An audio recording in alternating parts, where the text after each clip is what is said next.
Good day everyone, my name is Anna Marie Aiting, BS1C student. Today I'm gonna show you how to do the bed making and closed bed. So what is closed bed? Closed bed is made after service personnel have cleaned the unit following a patient discharge. The purpose in closed bed is made of clothes so it will stay clean until a new patient is assigned to it. The materials or equipment are the bottom sheets, plastic draw sheets, cotton draw, top sheet, blanket, bedspread, and pillowcase or pillow protector. Next is the procedure, which is the assessment. Determine the need of a bed linen change to avoid contamination while changing the linen of the client. Next is the planning. Wash hands to prevent cross-contamination. Gather linen to be used and arrange according to use sequence. Assemble the equipment mattress cover if used in the healthcare institution. Bottom sheets, cotton and plastic throw sheets or disposable bed protector. Top sheet, blanket, bedspread, pillowcase, pillow protector if used in the healthcare institution to lessen time and effort. Next is the implementation. Place a chair near the bed. Put the pillow on the chair. Stack the bed-making linen items on the chair in order that you will use them. First thing to be used on top, last things to be used and at the bottom. Adjust the bed to the highest horizontal comfortable working position. Lock the bed in place.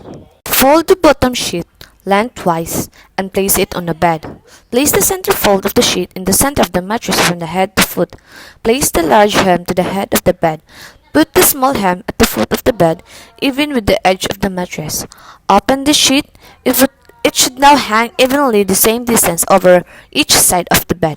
The rough edges of hem should now face down towards the mattress and away from the patient. There should be 18 inches of the sheet to tuck smoothly and tightly under the head of the mattress. Stand and work entirely on one side of the bed until that side is finished. Stand and work entirely on one side of the bed until that side is finished. Next is fold the top sheet lengthwise and place it on the bed. Place the center fold on the center of the bed from the head to foot. Put the large hem at the head of the bed, even with the top of edge of the mattress. Open the sheet with the rough edge of the hem up. Tightly tuck the sheet under at the foot of the bed. Make a mitered corner at the foot of the bed. Do not tuck the sheet in at the side of the bed. Fold the blanket lengthwise and place it on the bed. Place the center fold of the blanket in the center of the bed from the head to the foot. Place the upper hem 6 inches from the top of edge of the mattress. Open the blanket. Tuck it under the foot tightly. Make a mitered corner at the foot of the bed. Do not tuck it in at the side of the bed. Fold the bedspread lengthwise and place it on the bed. Place the center fold in the center of the bed from head to foot. Place the upper hem even with the head edge of the mattress. Have the rough edge down. Open the spread. Tuck it under the foot of the bed tightly. Make a mitered corner at the foot of the bed. Do not tuck it in at the side of the bed. Now go to the other side of the bed. Start with the bottom sheet. Pull the sheet tightly to get rid of all wrinkles. Miter the top corner. Pull the plastic draw sheet tight and tuck in. Pull the corner draw sheet tight and tuck in. To make the cuff, fold the top hem of the spread under the top hem of the blanket. Fold the top hem of the sheet back over the edge of the spread and the blanket to form a cuff. The hem side of the sheet must be under this side so it does not come in contact with the patient. Put the pillowcase on a pillow. Hold the pillowcase at the center of the end seam with your hand outside of the case. Turn the case back over. Grasp the pillow through the case at the center of one end of the pillow. Bring the case down over the pillow. Fold the extra material from the side seam under the pillow. Place the pillow on the bed with the open and away from the door. After the procedure, next is the evaluation. Evaluate correctness of the procedure rendered to ensure that the procedure is doing well. Evaluate other needs of the patient to satisfy what the patients needed. The last is the documentation. Document any unusual circumstances observed, such as blood stain, discharge on the sheet, to make sure that the bed is clean and not having a blood stain. Next is the bed making in open bed. So what is open bed? Open bed is when a patient is assigned to a unit. The closed bed is made into an open bed by fan folding the top sheets down to the foot of the bed. The purpose in it is the bed is made when a new patient is already assigned to it. Next is the procedure, which is the assessment. Assess for any malfunctioning equipment to avoid the clients in a harmful way. The planning is assemble equipment to lessen time and effort, wash hands to avoid cross-contamination. The implementation grabs the cuff of the bedding in both hands, fan fold to the foot of the bed, fold the bedding back on its toward the head of the bed. The edge of the cuff must melt the fold, smooth the hanging sheets on each side neatly into folds you have made. So after the procedure is the evaluation. Evaluate correctness of the procedure rendered to ensure that while doing the procedure, it doesn't have a mistake. And also to evaluate other needs of the patient to make it satisfy. The last is the documentation. Document any unusual circumstances observed, such as blood stain, discharge on the sheet, to decide the patient's condition. Next is the occupied bed. Occupied bed is made with the patient in the bed. The purpose in it is to ensure that the patient remains to be in bed when the patient is with the CBR or in a complete bed rest order or patient is completely bedridden. Next is the procedure, which is the assessment. Assess client's activity order, check lengths needed to determine what procedure to be done and to complete the materials needed. Next is the planning. Wash hands, gather linen and arrange according to use. Assemble your equipment. Which are the 2 large sheets, 1 plastic draw sheet if used, 1 cotton draw sheet if used, disposable bed protectors if used, 1 bath blanket, pillowcase, 1 blanket, 1 bedspread, 1 plastic laundry bag. Next is the implementation. Identify the patients by checking the identification bracelet. Ask all visitors to step out of the room if this is your hospital's policy. Tell the patients you are going to make the bed. Pull the curtain around the bed for privacy.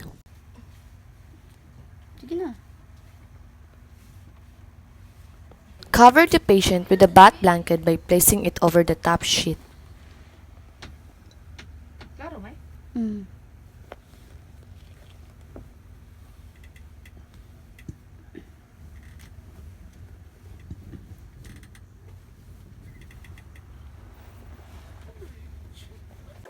Loosen all the sheets around the entire bed and take the bedspread and blanket off the bed and fold them over the back of the chair, leaving the patient's cover only with the top sheet.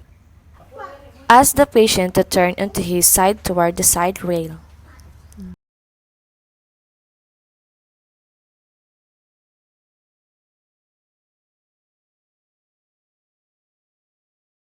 Adjust the pillow for the patients according to the instruction. Take the large sheet and fold it in a half lengthwise. Do not permit the sheet to touch the floor or your uniform. Place it on the bed sill, folded with the fold running along the middle of the mattress. The small hem on end of the sheet should be even with the foot edge of the mattress. Pull the plastic draw sheet towards you over the clean bottom sheet and tuck in. Place the clean bottom drawn sheet, which has been folded in half, over the plastic sheet. Fold the top half toward the patient, tucking the folds under his back as you did with the bottom sheet. Have the patient roll in his back or turn him yourself, loosening the bath blanket as he turns. Change the pillowcase and place the pillow under the patient's head. If necessary, lock arms with the patient and raise him to place the pillow. Spread the clean top sheet over the bath blanket with a wide hem at the top. The middle of the sheet should run along the middle of the bed. Tuck the clean top sheet under the mattress at the foot of the bed. Make sure you leave enough room for the patient to move his feet freely near the corner of the sheet.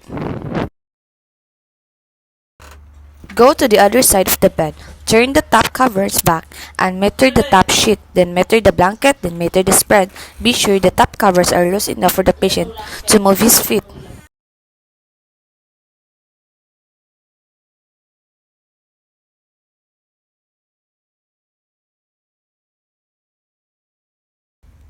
To make the cuff, fold the top hem edge of the spread over and under the top hem of the blanket. Fold the top hem of the top sheet back over the edge of the spread and blanket to form a cuff. The rough edge of hem of the sheet must be turned down so the patient does not come in contact with it.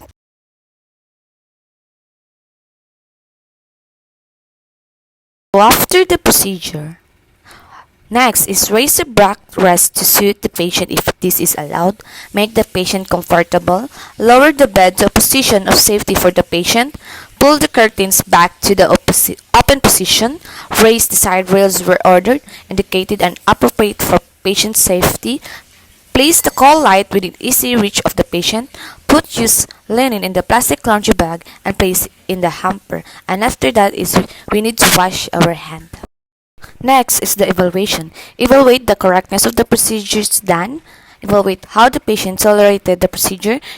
Check any unusual observation to make sure that there are no errors while doing the procedure and to know the patient's satisfaction. The last is the documentation. Record that you have made the occupied bed and how the patient tolerated the procedure. To have a document on legal purpose and your observation of anything unusual for the important details in the future.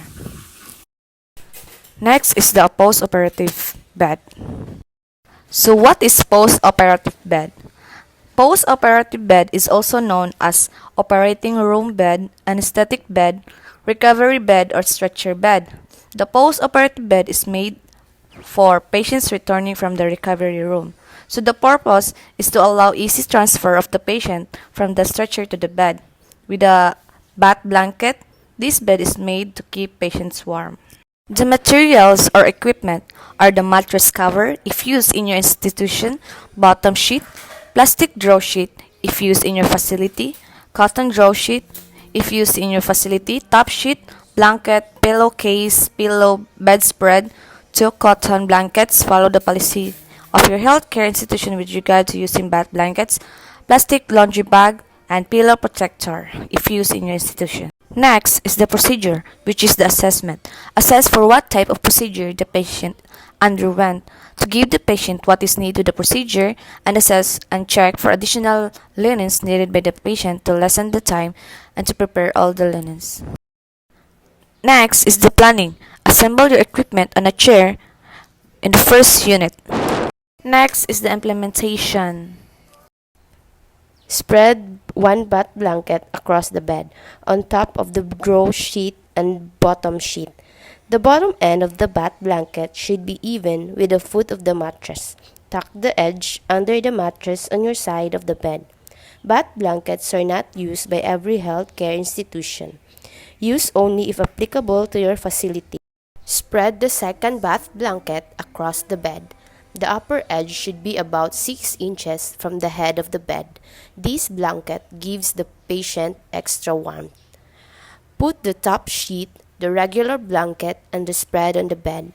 Do this the same way as when making the closed bed, but do not tuck them in at the foot of the bed. Instead, all the bedding at the foot should be folded back on the bed so the folded edge is even with the foot of the mattress.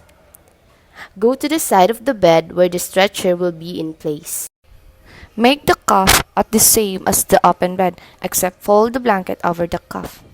So after doing the post-operative bed, we need to wash our hands and report to your head nurse or team leader that the operating room bed has been made. Next is the evaluation. Evaluate the correctness of the procedure to ensure that while doing the procedure is good and not having a mistake, and ask patient's comfort to ensure that she is satisfied. This is the documentation. Record that you made post-operative. Record the additional linens used. Record unusualities observed to ensure that the procedure is done and to have a legal purpose. That's all, and thank you for watching.